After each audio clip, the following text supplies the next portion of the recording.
So a few months ago, it was rumored that Playtika wanted to buy Rovio Entertainment for $1 billion. Playtika is a company that makes a whole bunch of crappy, effortless, shovelware slot machine games that no one cares about.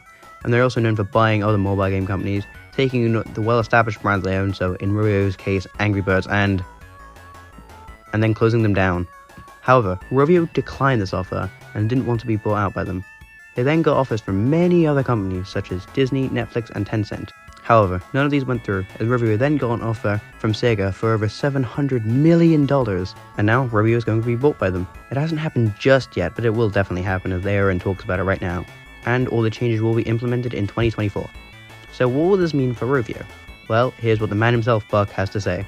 Some big news was shared today. Sega announced a voluntary cash tender offer for all the shares of Rovio. Essentially, that means Sega wants to buy Rovio. The process is in any case long, and even if and when it does go all the way, Sega wants us to keep doing what we're good at, creating great games, keeping up our fun and engaging live operations of existing games, and making sure our players have a wonderful time and gaming experience. If you want to read the whole legally text and all sorts of more information that will periodically turn up, you can visit the Rovio investor pages on the website. We Rovio employees on the server cannot speculate on the topic, so keep that in mind. We can't really answer questions about it. Any news on the topic should be read on the Rovio website and other official Rovio channels. So what this means is that Sega will hopefully not shut down Rovio, but instead the two companies can work together to help each other grow at what the other is strongest at.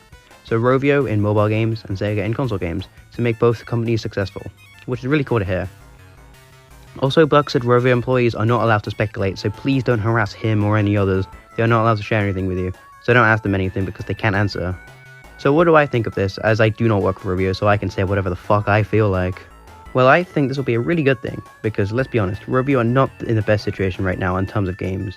And in terms of revenue, they are doing great. Last year, they had one of the best years they've ever had. I mean, in terms of pleasing me, they are doing terribly.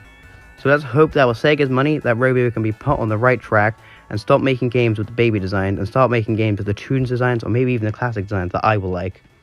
Bad Piggies 2 is looking good though, but that's not what this video is about, so let's skip past that. And if you've never heard of Bad Piggies 2, you might want to click the card up there and watch all my videos about it. So yeah, once this video is done though, so yeah. I've seen many people say that Sega could re-release the classic games under the Sega Forever branding, which is where they re-release old Sega games on the App Store and Google Play. But I can't see that happening under Sega Forever, at least. I could see Sega maybe having a hand in the original games coming back, though, but I don't think they would release them under Sega Forever. I don't know how they could help them, though, but I think they could in some way. And of course, the likelihood of a Sonic crossover has been times by 1,000 now, which obviously, I'm a huge Sonic fan, so an Angry Birds Sonic crossover would be great. I mean, obviously, there was the Sonic Dash and Angry Birds Epic one in 2015, and now that event could get rerun in Sonic Dash and in Angry Birds Epic if it were to return. And I don't have Red Shack and Bomb in Sonic Dash, but the event returns, I'll obviously get them, because even if I have to pay for them, I will get them because I want them in that game. Probably won't even use them, but I just want them because, I want Angry Birds and Sonic. That's so cool. And now that Angry Birds is owned by Sega, that means that more crossovers will happen, and that's really happy for me at least. Tell me in the comments what you think about this, and subscribe and like the video.